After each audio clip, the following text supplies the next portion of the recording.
Do you know why solitary confinement is one of the worst punishments a person can receive? We weren't meant to be alone. I don't care how much you love to isolate yourself when you're free. When you don't have a choice, isolation is torture. I don't even like anyone else in the prison. I have no friends. Yet I find myself missing the comforting sounds of other voices. Even though I'm locked up with some really dangerous people, I feel more at peace knowing they're nearby. In solitary, I didn't know what was making the noises. Since everything around here happens on a rigid schedule, I knew exactly when to expect the guards' footsteps coming down the hall. They didn't talk to me, no matter what I said.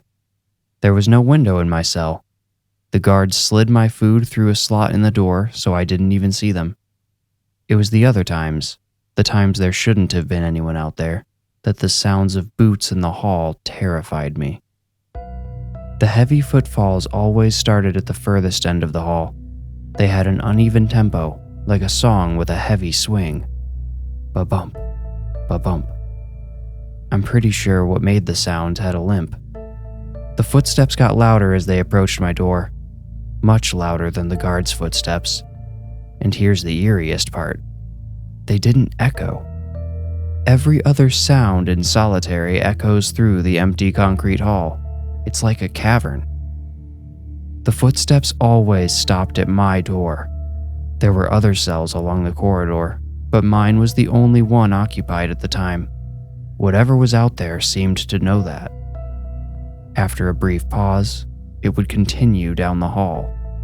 When it reached the opposite end of the hall, the sounds would stop. It only ever moved in one direction, never returning. Want to guess what's at the end of that corridor? What's on the other side of the door there? I asked the guard who brought my lunch for something to write with one day.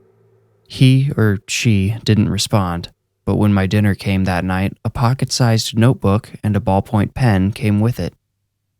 What I did next will probably sound insane to anyone who's ever been trapped alone for a long period of time. See, I knew the evening meal came at 6 every evening, so, knowing the time, I counted every second. 1 1,000, 2 1,000, 3 1,000, on and on until I heard the first footstep down the hall. By my count, it came at 7:12 p.m. That's right, I counted the seconds for over an hour. I recorded this time in my new notebook. I wrote about everything I've already mentioned. The limping, the singular direction of the footsteps, the missing echoes. The following day, I wrote this on a page. Who walks the halls at 7:12 p.m.? 24713. That's my number.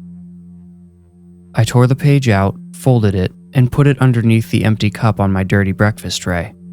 Since the guards were always cold to me, I didn't think they would bother to answer my question. The kitchen staff, however, had no opinion of me that I knew of. I thought they might indulge me if they knew anything. The rest of the day progressed as usual until what I now knew to be 7:12. The steps slowed as they always did in front of my door.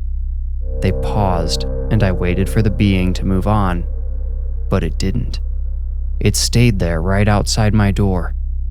I worked up some courage and quietly crawled to the door. With my ear pressed against the door, I could hear a sound like ragged breath on the other side. I held my own breath as I prayed for whatever it was to go away. A cluster of sounds like bones snapping came through the door next. Now the labored breathing sounded closer. I think the door was the only thing between my ear and that thing's face. A small screech told me the meal slot had been pushed open. I tumbled away from the door, crawling as quickly as I could. I pressed myself into the furthest corner of the room and held my breath. The head of a thin, black snake slithered through the slot. Now I jumped up onto my cot. Another snake's head appeared, then a third. They came forward, then pointed down to the floor. When they were facing down, I saw each one had a large scale that covered most of its head. I realized they weren't snakes after all. They were fingers. A shriveled black hand came through the meal slot. It got through up to the wrist. The hand stretched and reached, feeling around aimlessly. With the slot pushed open, I could hear the ragged breath much louder. Each exhale sounded like the winds of hell blowing death into my cell. It filled my small room with a rotten stench. The hand retracted itself as slowly as it entered. The meal slot dropped shut, and I finally heard footsteps again, following their normal path. I took a deep breath, gagging on the horrid smell that still lingered. It took me hours to fall asleep that night. I slept until the breakfast tray slid through the meal slot the next morning. I nearly screamed as the sound tore me from sleep. It made me wonder if I'd ever hear the slot's hinges squeal without thinking of that decayed hand reaching into my cell. When I raised the cup of water to drink, a scrap of paper fell from its base. It landed on the tray partially unfolded, and I saw something had been written inside. I traded my cup for the paper, carefully unfolding its damp corners. Someone had written a name and a year. Tom Goody, 1981. This was a response to my note the previous day, I was sure. And although vague and uninformative, I had my answer. The specter must be the ghost of Tom Goody, whoever that was. But what happened in 1981? It had to be the year he died, I thought. The year he walked that corridor for the last time, at least in his physical form. I never told you what was at the end of the hall. It's the execution chamber. I'm sure it looks quite different now than it did in 81, but it serves the same purpose, ending the lives of the state's most violent and depraved persons. I'm sure many prisoners have eaten their last meal in my very cell. As I shredded the note with his name, I wondered if Tom Goody had been one of them. I paced my cell until lunch, then paced some more. As I paced, I prayed. I prayed the previous night had been a fluke. I hoped that, maybe, tonight he would just pass by as usual. The specter's new behavior left me dreading his return. I only had 2 days left in solitary, and for that I was grateful. I'm not sure I could have stood even one extra day anticipating his return. Tom Goody, if that's who's really out there. My anxiety got the best of me, and when a guard brought my dinner at 6, I took a risk. Talking to the guards could potentially get me in trouble, but I had to try. As he slid the meal tray through, I asked, who was Tom Goody? The slot closed, and I heard the guard turn back down the hall. But then he stopped. One of his boots squeaked when he turned back in my direction. You know you're not supposed to talk to me, right? He asked. I know, I said. So old Tom must have scared you good, huh? I didn't know what to say. Fortunately, he continued without prompting. Old Tom Goody. Now that's a story that gets around this place. Back in 81, they were still using the electric chair, frying folks, you know. Well, old Tom had thicker skin than most, I suppose. They hit the switch once and watched him wiggle, but when they turned it off, old Tom was still breathing. So, they hit it again. The guy rattled the whole chair, he shook so hard, but guess what? The second shock didn't do him either. They say when the doc checked his vitals, old Tom grabbed his wrist. The executioner on that day still worked here till about 3 years ago, and he said when Tom looked up at that doc, his eyes rolled all the way back in his head and were full of blood, so they looked red through and through. The doc ordered another hit. This time, when the executioner flipped the switch, old Tom went away for good. Sorta. What do you mean? I asked. Well, I'm guessing you already know what I mean, judging by us having this conversation, he said. They say during either the first or second shock, even though Tom weren't killed, his soul got separated from his body like it knew he was supposed to be dead. They say it got stuck here, where it remains to this day. I hesitated to ask my next question, not really wanting to know the answer. But finally, I asked, has he ever hurt anyone?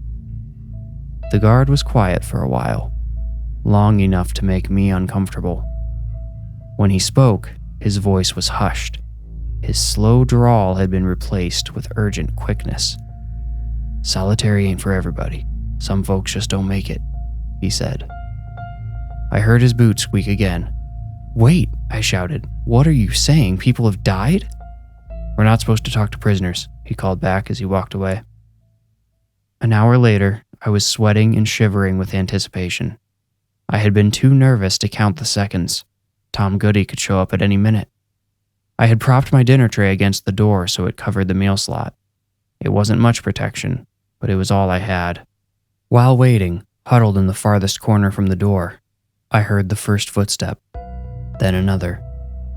My heart beat the fastest it ever has, getting faster with each step the ghost took toward my cell. Just like the previous night, he stopped at my door. Then, silence. The silence lingered, becoming more powerful with every passing second.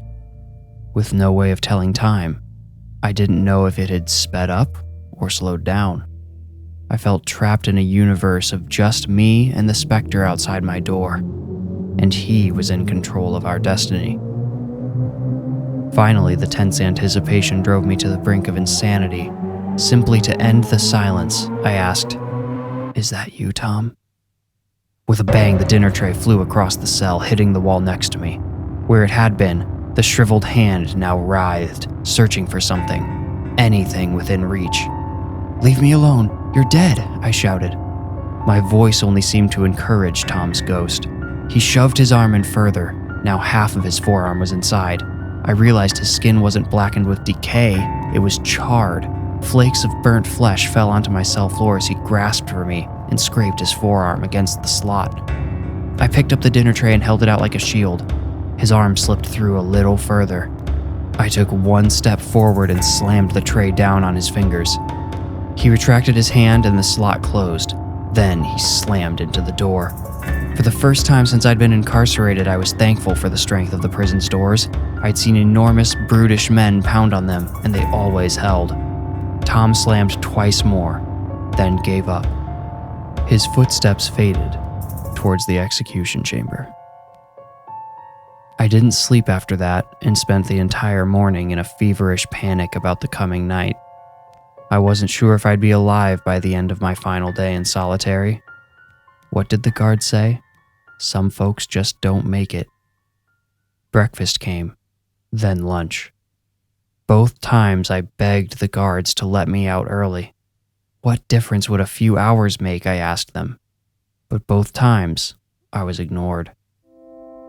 At 6, I heard the door down the hall open and footsteps coming my way. But rather than the single pair of boots I was accustomed to hearing, I heard multiple. I couldn't tell how many, but I knew more than one person was coming my way. And when I expected a tray to slide through the meal slot, the door opened instead. There were 3 guards standing in the corridor. One was holding a set of chains which he held out to signal were for me. "Come on," one guard said. I recognized his voice from the night before. "You're eating in General Pop tonight." In a daze, I stood and allowed myself to be chained. I followed the guards down the hall in stunned silence, not once looking back. Just before we reached the end of the hall, the guard who spoke before leaned toward my ear and whispered, "You're welcome." I was shown mercy that night. Mercy from a fate I'd rather not imagine. I've been on my best behavior since. Whatever is said or done to me in here now, I don't fight back. Whatever it is can't possibly be worse than what might be done to me in solitary, where you're never truly alone.